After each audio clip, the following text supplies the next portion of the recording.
Hey, Detoxers, welcome to a special episode of the Disinfo Detox. And I'm lucky enough to be joined by Trevor Griffey, the Vice President of Legislation for AFT, and Christina Ceisel, Chapter President of the California Faculty Association of Fullerton. Welcome both to the Disinfo Detox. Thanks for having us. Hey, happy to be here. Absolutely. Thank you so much. I know some folks involved in education, whether it be students, faculty, maybe even staff or administrators, may not have paid attention to the news. So I want to have you two in here to prepare them for what they're going back into this fall, as there's been a lot of developments.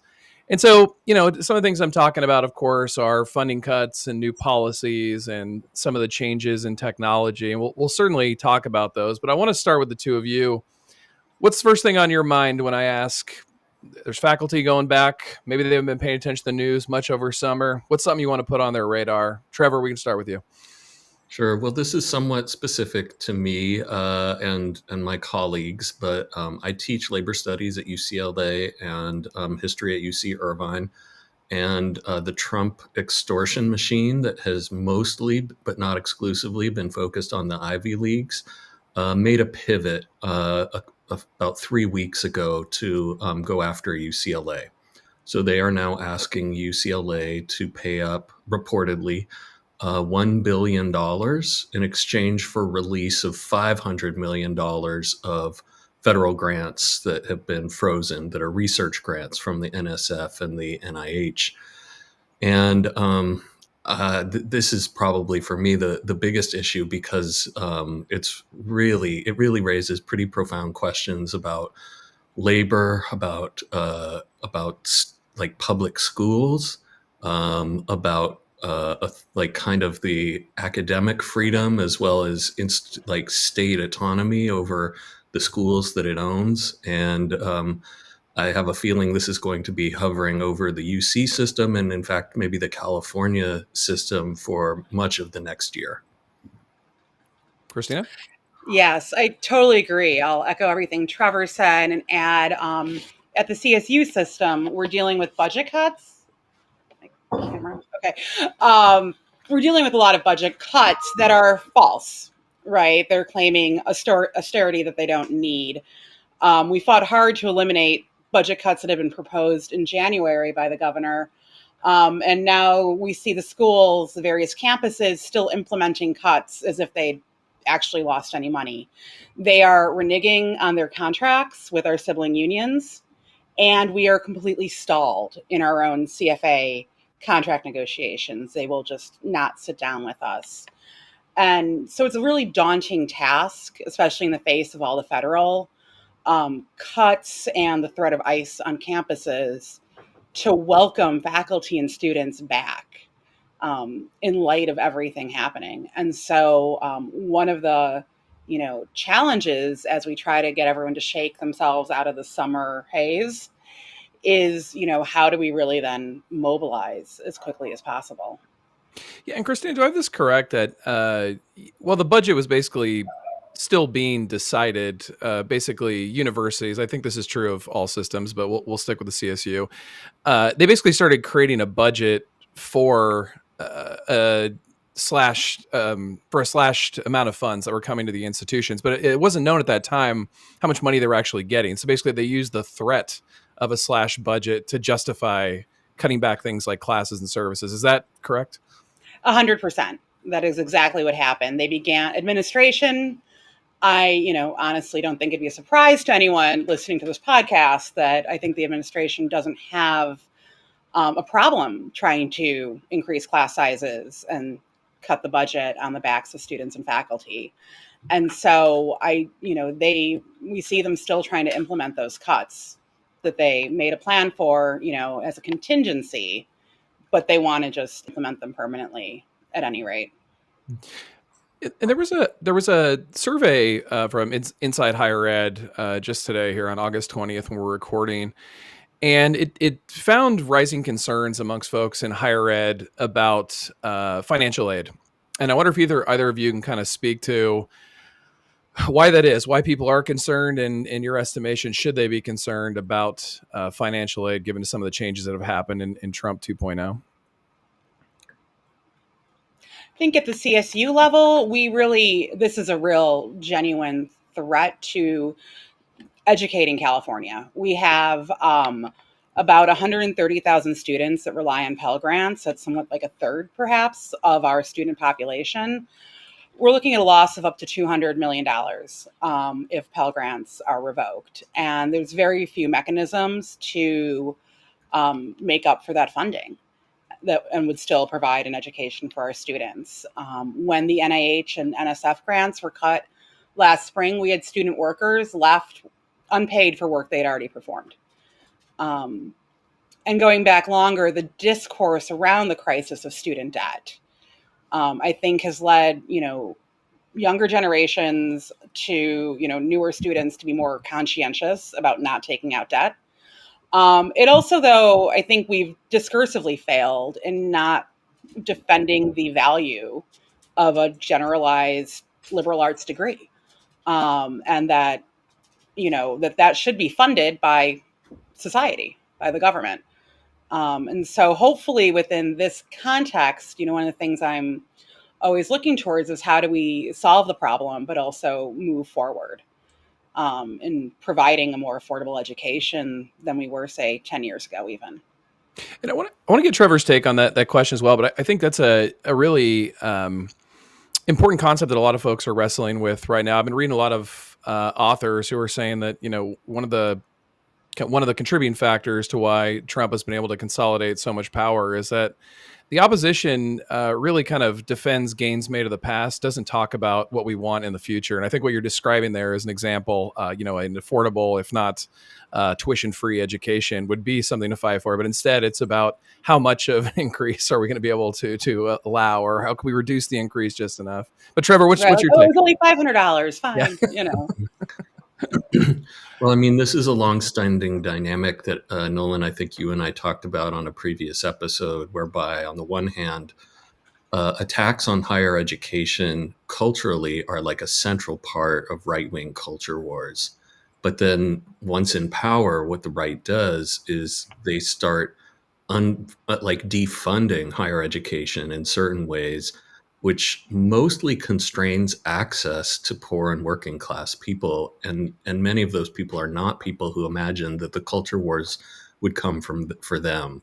They think they're talking about Ivy League schools, for instance. But if you're undermining funding for the CSU system, which is, if not the largest, maybe one of the largest in the country, the majority of majors when I taught in the CSUs were in professional and pre-professional programs of different kinds or in STEM. And most of them were poor, were working class. And I'd say there was a higher percentage of people who were students of color and first generation than you might expect. And so the squeeze that was being placed on people was totally out of alignment with the discourse that was mobilizing the squeeze. And I think that is just still ongoing. I'd add another part, though, that connects these two issues of the Trump attack and the budget cuts that Christine is talking about. The UCs are doing the same thing as the CSUs, which is they have the same budget as last year, but they are going forward with cuts that assume that they will have a smaller budget next year than this past year. And the question is why? Some of it, I think, is like kind of gross mismanagement. But there's another level where they're talking about flexibility in the Trump age. They're saying we need a hedge against either economic uncertainty or against the possibility that our grants will be revoked to adapt to a different environment, the kind that Trump is creating, which means they're preemptively laying off people, increasing class size, reducing employment, reducing access, which is further kind of making greater problems. And it's kind of setting the stage for a potential conciliatory approach to Trump administration attacks instead of a more aggressive kind of defense of what exists. Yeah. And so, one of the things that I think Trump supporters, maybe some voters might push back and say, well, the Trump administration is, getting rid of waste, making the education system, more efficient. This isn't some ideological goal. I'm sure those many on the left who heard that argument will point to the recent news out of Oklahoma that they're creating an ideology test for educators from California and New York to teach there. But I mean, what makes you think that narrative is wrong? That this is not about simply efficiency and making education better? Well, I'll just say in the case of California, there isn't this. The attack on the UC system isn't about efficiency. They claim it's about kind of rogue faculty and students who have the wrong political ideology, and they're basically doing a combination of they demand an enormous fine, like hundreds of millions or maybe even $1 billion. They demand additional money to pay out to claimants who believe that they've experienced anti-Semitism. And then on top of it, they try to exert control over the admissions process, over the employment process, over curriculum, and over support for LGBT students. And in each case, there is nothing about efficiency happening here. It's really about bypassing the fact that the federal government doesn't own our public universities, states do. And this is about going after states whose voters didn't support Trump and trying to control their institutions. And it's as simple as that. And Trump voters may support that when that principle is applied to their opponents. But I don't know if they'd support it as a kind of universal principle. I also think it begs the question of, isn't education supposed to be efficient? We have so few tools that we're given and so little time in our lifetimes to think broadly about how society is structured and organized. And one of the things in allowing the attacks on the humanities and social sciences and not really defending the value of these areas of inquiry, we've allowed that discourse to shrink. And now we're left with very little space to move that doesn't have to justify itself in terms of career development.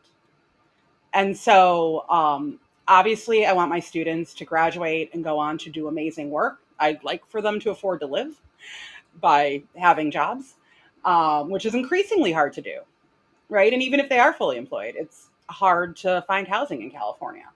But that isn't, career development and education weren't always so closely tied. And it's not until we begin to expand to working class and underrepresented groups that focus on the sort of idea that there are majors that are worthless, right? Or silly, or, art history is the constant punching bag, to go back to the Obama days.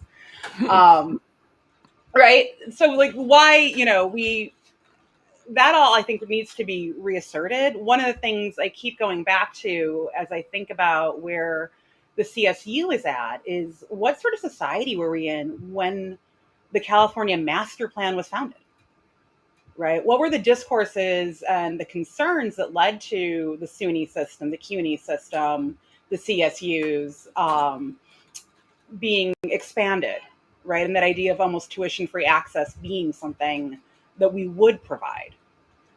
They were just as politically contentious times. I mean, probably not just, but I think it's something that, again, needs to be revisited in terms of how do we protect ourselves from these federal and right-wing attacks. Yeah, that's an interesting point, right? Because at least in the rhetoric and symbolism, it seems very clear when Trump says "Make America Great Again." He often is pointing to the 1950s, which engendered a lot of the things you're talking about right here with higher education that now he seeks to dismantle. So let's also kind of shift gears a little bit and talk about the kind of profession. There's a lot of people out there right now who are employed in a litany of fields who are scared about the so-called AI takeover. I just saw a survey today that upwards of 70% of employed people in this country are concerned AI is going to take their job. And I think faculty are amongst some of the folks who have that fear. But there are also, given what's happened under Trump 2.0, other threats to the profession. So from where you two see it, folks who are involved in collective bargaining, a part of higher education, well informed on these issues, what is one of the biggest threat or some of the biggest threats that faculty might be facing as they enter this school year? AI is certainly looms large on my campus. We have a working group of over 100 faculty members that have been meeting throughout the summer to kind of talk about how we can ask the university to better, provide some better guardrails and guidance on it. Within the CSU, our Chancellor Garcia last summer made a very quick and quiet deal, $17 million for a 3-year contract with OpenAI for to make us the first AI university system. Right, that was a no bid contract. That was not faculty. There was no faculty input on that level. That just happened, and now as we're building our course sites, AI is default embedded into them, offering my students summaries of my assignments or the readings that I'm assigning them. And so that is, AI is not inevitable. I'm sort of vaguely hopeful that it's just so useless at the end of the day. It won't go anywhere. But without that, we do run the risk of, students turning in AI assignments that we're then being encouraged on the other end to use AI to grade. Mm-hmm. And therein lies the path to madness. Trevor? Yeah, I mean, if not madness, at least like fraud at a really profound scale, and a level of institutional cynicism that that reproduces a society incapable of actually managing its own affairs, let alone adapting in response to challenges. I mean, there are a number of threats to the profession, and I would say most of them don't come from the Trump administration. That there was already a long-term kind of hollowing out of the teaching profession that had been going on for many decades as it expanded to serve a larger number of people who found that because of neoliberal economic policies that they could no longer kind of have the life that they wanted just with a high school degree. So the deunionization of the United States and the dislocation of many workers from higher wage jobs into lower wage service jobs meant that there was greater demand induced for higher education as an escape for that, as well as to kind of soak up structural unemployment. And at the same time, there wasn't a significant investment commensurate with the growing demand. So we've been asked to do more with less for decades. And I think AI sort of just the introduction of AI tools brings into focus a much bigger problems that have been kind of latent. The first is professors generally don't have much control over their schools anymore. So as Christina noted, they're supposed to at least have control over the curriculum process at their schools, and therefore have a degree of control over how teaching takes place. But the introduction of these tools, and in some cases the licensing or the creation of campus-specific tools, is being done without even consulting faculty. So that shows they're not even really in basic control of their own teaching conditions. The second thing is that I don't think that teachers are likely to be replaced in the near term by AI, but AI is likely to be marketed to overworked teachers and students who are working part or full time as a means of managing excessive workload. And that's the corner cutting that was already taking place before through things that were harming the process of feeling like education was a social good. And now it's potentially much worse. So that like when you have a large class size or you're facing budget cuts, they say, instead of hiring more teachers, let's just give you an AI tool to manage more students. And the people most likely to be displaced by this in K-12 are teachers' aides and in college are teaching assistants. Yeah, and this I trajectory. also want to. Oh, good. Oh, sorry. I just wanted to flag quickly too the real risk on our campuses. We have a real backlog. We need to hire more counselors for our students, right? A well-documented mental health crisis in the country, and we do not have capacity to serve them. Now, we've been fighting to keep them from trying to farm out to contractors, just telehealth communication for mental health. Of course, we see throughout discourses around AI, the people pretending that the value of AI might lie in being your therapist, right? That perhaps this algorithm is the one to help you solve your problems. And so as we're fighting to, address these issues, the lure of AI from an administrative standpoint, I think, is a real risk, a real threat to being able to provide good human-based services. And unique, I think, to this moment, though, is the attack on campus speech and the incursion into our classrooms. I have colleagues that have been asked to change their titles, right? Departments that are, putting through, like we're going to try to change our adjectives so that they don't, come up when they do a search. So, that is, for all the neoliberal fuckery, that is, I think, something distinctly new. Is the level of threat that our right to free speech is under, and the potential consequences for speaking out of turn.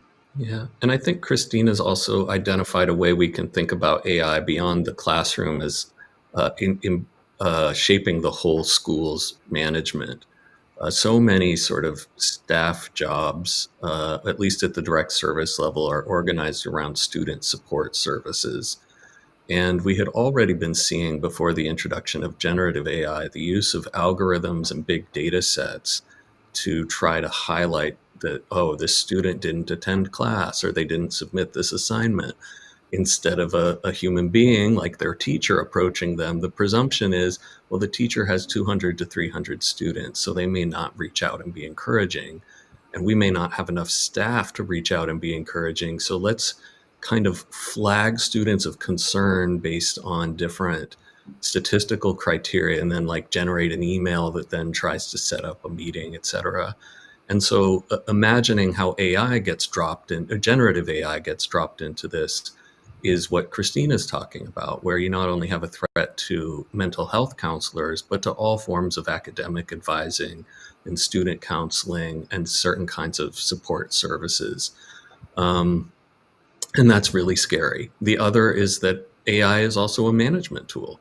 The majority of working class people are going to experience it less as taking away their jobs and more as subjecting them to microscopic levels of management, where their bodies are tracked in real time and their emotions are tracked and like their faces and the emotions they project can be tracked.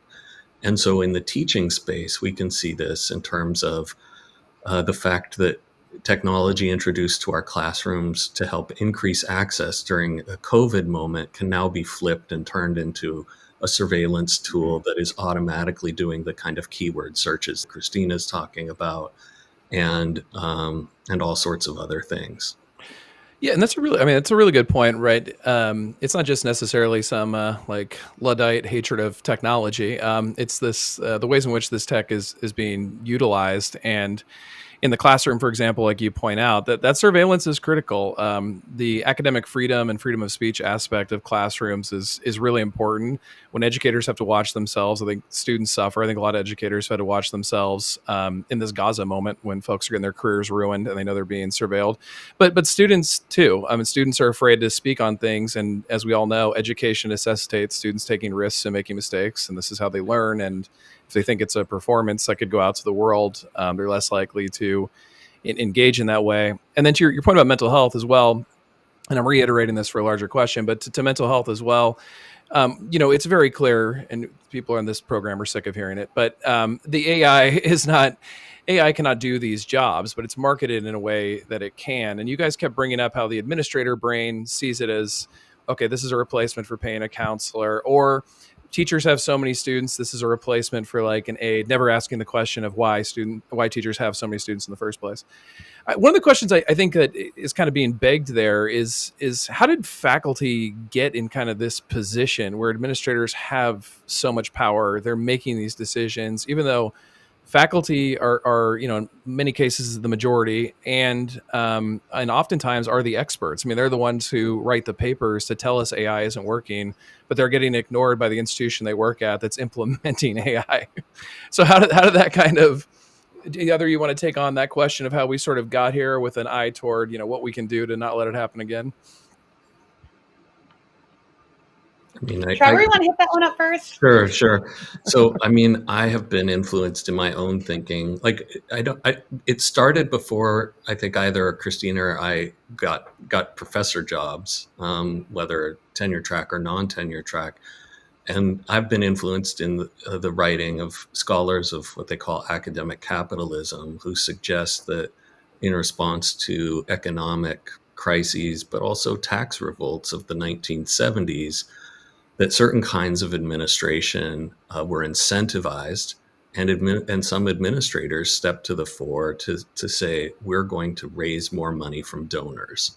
We're going to have more public-private partnerships. We're going to be flexible and entrepreneurial because the old model doesn't work anymore.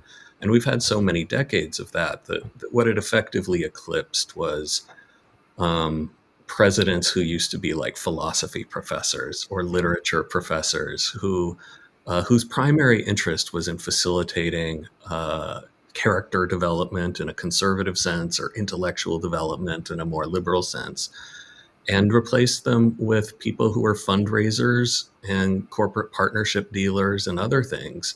And that already produced a gap. And then second, you see a change among the faculty where huge amounts of money flowing mainly through kind of biotech have produced a lot of uneven development on campuses, where you have some faculty who are teaching in 50-year-old buildings, in kind of cramped circumstances, and you have others who are in brand new buildings and they're running a very large lab with multi-million-dollar grants. And the experience of those two faculty is not necessarily the same, and the degree to which their issues are taken seriously is not the same. And so we've seen this shift towards grant capture, facilitating the work that donors want done. But that's left us very vulnerable to these Trump attacks. And it's, as Christina, I think, has pointed out, has really hollowed out some of the ethical and political considerations that shaped the whole reason we have public schools in the first place. Yeah, and I'll add to that there's been a shift in the logic of the university's finances. Last year, the CFA did a long report looking at debt financing and the role of debt in the CSU's financing. And so we see increasingly, and this occurs, throughout the country, universities turning more into realtors, right? Buying up land. At Fullerton, we got a grant. The campus, I wasn't involved. The campus got a grant to build some dorms with the agreement that they would keep them below market rate. They did not. So we're raising tuition, we're raising rent on students while we're getting these below market rate loans from the state of California. That's affecting the ecosystem, but that logic is rewarded time and again once you're on that administrative track. And you can kind of follow folks through their careers and watch them bounce, right, between universities, because they don't have to stick around for the fallout, right? If you cut a program as dean, but then you leave, you don't really need to deal with what happened to that. Yeah, and I would say our system is very uniquely, this system that Christina and I are describing is uniquely ill-equipped to deal with the threats of Trumpism, because it's a system that was always engaged in risk management rather than standing up for some kind of big principle. And so when you have some bully come in and say, I'm going to take you over unless you do what I want, they're usually they're like, well, how can I get out of this lawsuit? But the other piece is that reliance on debt can shape actually even concepts of resistance itself. so that there have been discussions in California of like, well, we're not the Ivy Leagues, so we don't have the kind of resources to potentially backfill cuts from the federal level if the NIH and NSF funding goes away. Like we're seeing these threats now, but it may just be a precursor to something bigger. But how would we pay for that at the state level? There are people floating ideas of taking the institutions into greater debt. And I think that feels more natural because of the history Christina described of like how, well, we can't afford a new building, but let's just float a bond with the assumption that like, if we're bad at real estate, our student tuition can just be raised in the end. So our bond rating keeps being maintained. This was an idea that was sort of developed by Bill Meister in kind of 2008, 2009 at UC Santa Cruz, but has really shaped the last sort of 15 years of research on these issues that CFA is now participating in. And I think, this is very clear. There's a lot of despair within the profession and amongst a lot of our students. And so as we kind of wrap up here, I wonder if either of you, and we can start with you, Christina, can give some advice out there to faculty who are wondering, what can we do? What can we do on our campus, perhaps, to stop the bleeding or minimize it now? And what can we do in the future to make sure we're making gains and not in a situation like this again? Do you have any advice for those folks? I think this is where I say join your union. If you don't have one, you should look into starting one or contact AAUP. So they're doing some amazing work on this at the federal level, right? But also it's, I think, just important to talk to each other, right? There are things happening, the geography of a campus matters a lot. I'm on a commuter campus. My office building is across the street from the general campus. And so unless I'm walking or in meetings or participating in a committee with other faculty, I wouldn't necessarily know about changes that are being implemented, cuts to foreign languages, for example. Right? The university isn't going to broadcast that themselves. And so it's really, I think, about organizing ourselves at the local level and, kind of mutual support and recognizing that we are the ones we're waiting for. No one's coming to save us. Good. Yeah, I'd just say the same thing as Christina, but just elaborating that while most teachers are not in unions, the AAUP has a long kind of storied history of defending academic freedom, which is under attack. But it's also fairly aggressively pushing back against these changes to funding for public higher ed. And it is mounting a credible and creative legislative campaign at the national level this fall to try to get some vulnerable Republican legislators to just say, we need to maintain the NSF and the NIH. Like it's not a huge ask. It's not radical. It's a status quo claim. But we, as part of doing that, we need to make the case for these things that we've taken for granted for decades. And I think the AAUP is really a leader on that. And you don't have to be in a union state or in a union campus to participate in that advocacy and build that sense of community that prevents despair from taking over. Trevor Griffey, Christina Ceisel, thank you so much for coming on the Disinfo Detox. Thanks for having us. Bye. All right, Detoxers, I'll see you next time.